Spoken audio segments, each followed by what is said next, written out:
Welcome to the WrestlingObserver.com preview of UFC 116. I'm here with Jay Tan. I'm Ben Miller. We are previewing the main event, Brock Lesnar versus Shane Carwin, and also stick around at the end. We're going to talk a little bit about the undercard, and we're going to give you guys a buy rate prediction as well. Let's start off with Brock and Shane. What can people look for early in the fight that's going to indicate how the rest of the fight goes? For me, I think the distance between the two of them is going to be a factor, or kind of a storytelling. Shane wants to sort of keep more distance, you're thinking? Yeah, Shane, I think, stands to gain more from keeping it standing and striking.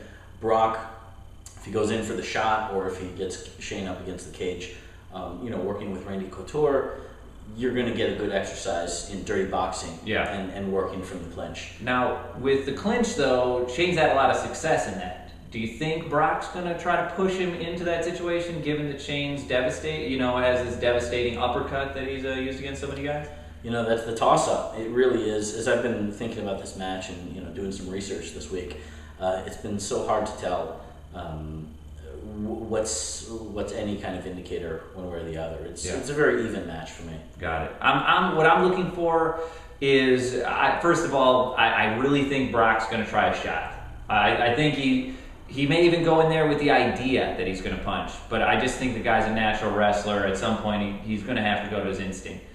What I'm looking for is when he shoots, is Shane aggressive or is he passive? Is he, kind of worried about the shot and being tentative in his stand-up? Or is he standing in there like, shoot on me and I'm going to block you, or I'm going to knee you in the head? I mean, how do you feel Shane's going to react to that? You think he'll be a little bit more aggressive or a little bit more passive? I would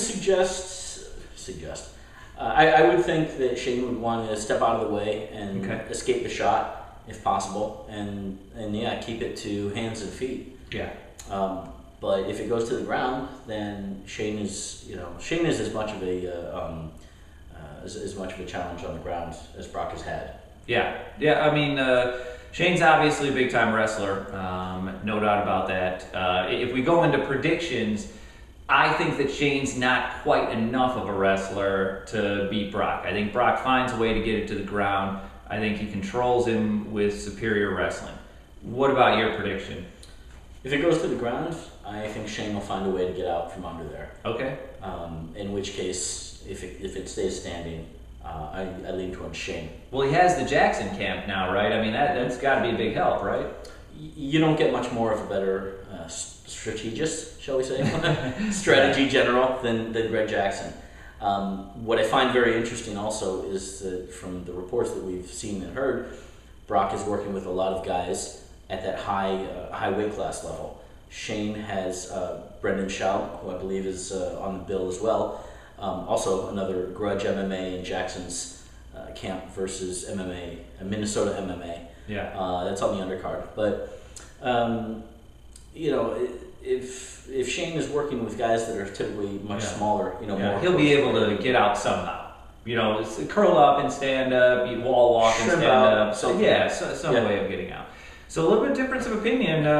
Jay's going with, let's see here, Carwin is a $1.18 underdog, so bet 10 to win $11.80. I'm going with Brock, which is the $1.48 favorite.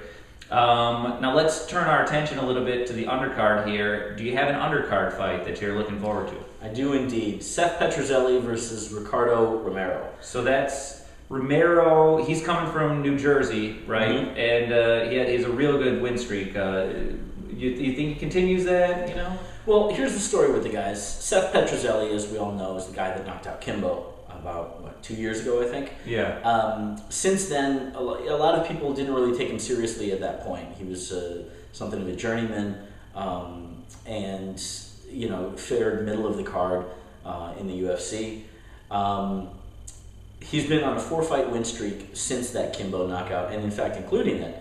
Not only that, but I believe, if I remember correctly, those 4 fights are all first-round finishes. So he's on a roll. Ricardo Romero is this guy out of New Jersey who's been fighting for Ring of Combat. He's, I believe, 10-1, 12-1, with the one loss being a DQ by a illegal soccer kick. So he's been a big fish in a small pond for a long time. and now he's migrating to the ocean. So both of these guys have some really interesting storylines and motivation to really step up, show and prove at that show.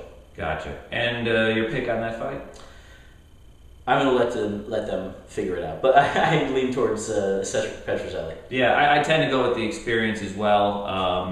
Maybe that caused me to get a lot of fights wrong sometimes, but when I see the guy jumping up, from that level, from Ring of Combat to UFC, it feels like a red flag to me. Last thing is buy rate predictions.